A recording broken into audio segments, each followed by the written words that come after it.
Order my very, very quick one. Yesterday, I was on my way to Onitsha prison. Anyway, I'm just home, we visit some people there. So somebody had drawn my attention to Kidnapp3D Okwuluora. Say, nebezi, or same no mark. So, here what I'm issue. Kedi he Okwuluora je were ụmụaka ji ime. Awagwa Okwuluora na ebe aha adịrọ mma. You know, when I ask him no one boy, you know, when a kidney failure. Say, which boy? I said that name become that boy interview na my page. So I'm saying, okay, let me check. So I'm check is here page Okwuluora for the boy. So okay, this boy I make well let me interview na my page. But unfortunately, here is rather enough. Masi hacho one Okwuluora. Because mainly onya wala nwere ihe oji page ya eme. Onya wala nwere ihe oji page ya eme. Page mu purely good governance. Epia government otari. So go for mbupụta ihe enyemaka ahụ. Ndị mmadụ anaghị take it serious. Mana ọ bụrụ ihe epia government otari, you see people taking it serious. So you see akpọwo chacho Okwuluora that Okwuluora will help because page here for humanitarian services no diri he di otu ahụ. Nke mo epia government otari. Yeah. That's my page. So Njuazia the person. By then I have not seen the full video of Oti Henine Shirime from Okwuluora, but I was seeing I was kidnapped, this and that. Then who was here? People countering Okwuluora post. So okay, I will not comment yet. Because at least Abia Imo State today. Ajwa Kedonye aga Ajwa Juju Imo State. Who an activist. Oh no, so I am not a content creator. I keep saying it. Like I didn't make content. I didn't make content. I didn't make content creation na my page.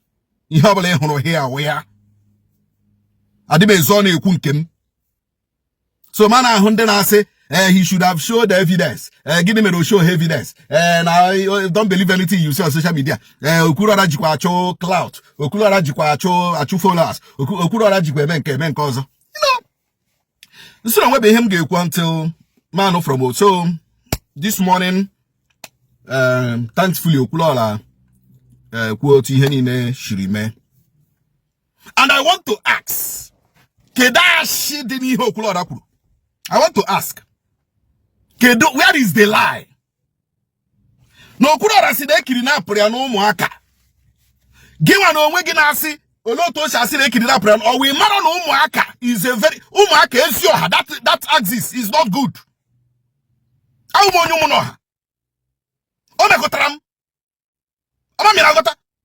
From umu no ha, from umuaka. Ge negotiate esioha, she esioha ge bo umu no ha. So are you telling Nde Onyerikam, for instance, who umu no ha, very close to umuaka, very close to esioha, that the way he kidnapping activities going on there? So where is the lie? Why are you people trying to paint that young man black? Why are you people trying to paint him black? When it is true, that there is kidnapping activities, not just at Omaka, Ezioha, that axis, the entire Olu. So why are you people saying, why is he, all this APC rubbish, errats? This online APC rubbish, errats. That is the problem. Everything you think everything is politics. That is the problem I have with you people. That is the problem I have with you people. Kamunu ga gwa governor na ezioku that the ihe di otu a na eme n'Imo State adroma ya mara ihe o ya eme mbu na agba nkiti una na aja gbuye jaya mma jagbuo ye awu ihe no wo kamunu ga ekwu ezioku n'Imo State aka ebe ade mma ka ndị a na eme ihe akwụsị n'Imo State. Imo State is just Abia State adịrị otu ahụ, Enugu adịrị otu ahụ, Ebonyi adịrị otu ahụ. All this kidnapping and non-government okwa n'Imo State ka ọ ka na-eme because of the kind of leadership we have in Imo. That is the truth. So why are you condemning Okwuluora? Why are you telling Okwuluora to shut up? Why are you telling telling Okwuluora to give you evidence? Why are you telling Okwuluora that you when he can kidnap? Okwa kogo ti yani na shi be now. Okwa kogo ti yani na shi be now. And you think probably now ndị a na-ekuru ndị mmadụ na that ụmụaka axis that they don't follow you people on Facebook or they don't know who is who. They know who is who. They know Nonsonkwa. They know Okwuluora. They know every other person who did knowable. They know and have only naru. And they also know that Umuabu Nonsonkwa are like kidnapping now. They know too that Nonsonkwa, that no matter that fighting and government, they have, even the Igbo state government has, they have said Nonsonkwa who spokesman on the unknown gunmen. They have said it. Also, Chani Heji Toma gonna court. Now Nonsonkwa and the unknown gunmen na roko. Nonsonkwa and the woman na roko. Nonsonkwa who spokesman, Nonsonkwa who publicity secretary, Nonsonkwa who PRO. But I keep telling them, even here, the unknown gunmen name, Muabuchi Nonsonkwa, I condemn it. That is the truth. I condemn it. Because we cannot talk of having security in Imo, and yet we cannot come together to make sure that there is security. Imo State, the hotbed of insecurity in the southeast. And I'm going to go joy. Give me Imo State, I'm joy. Then you Okwuluora about 100 people, 100 young men, 100 young men now. Hashiebe, emere import. Nkabro kwa Fulani herdsmen. Mba, kabro Fulani herdsmen. Kabu ndị Igbo. China Putanasi, why Okwuluora this, Okwuluora that? Okwuluora said the truth, and which is the reality. Omege here, one many imo. Okwe bi munga, onebe mje.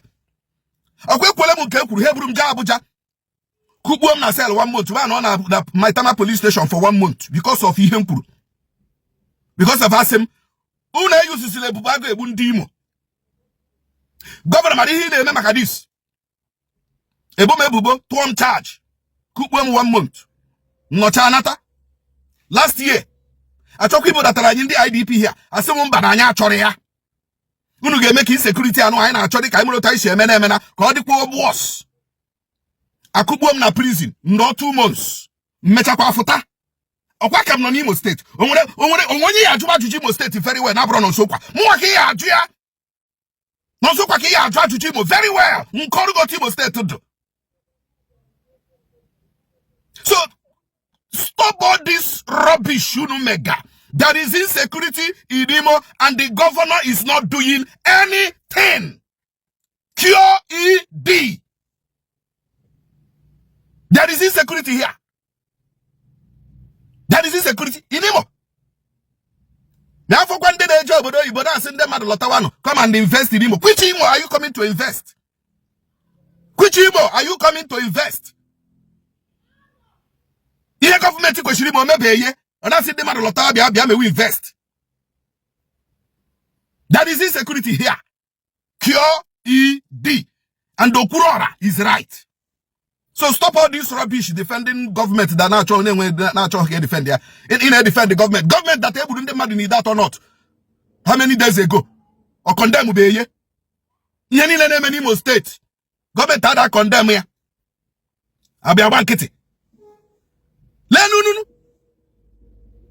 Una put na ako. Unu ne demarcate Imo.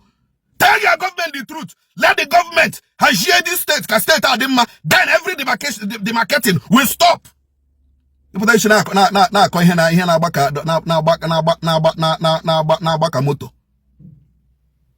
thank God for the life of Okwuluora. And we thank God that they even recognized him as a good man. And we thank God that he came out alive. But the bottom message, don't say because you are working for this government,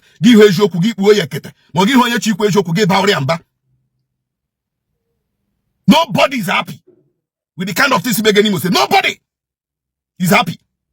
But then I have government. Government will not rogaru, police will not rogaru, army will not rogaru. I got my forum now as a journalist and activist. No, they should do their work. And not heavy no this place, and when he came with security. Because I go ahead anyway, not the kind of Before you know it, na hebru amadoka vo heje to gbagbu ndaka ha di ocha.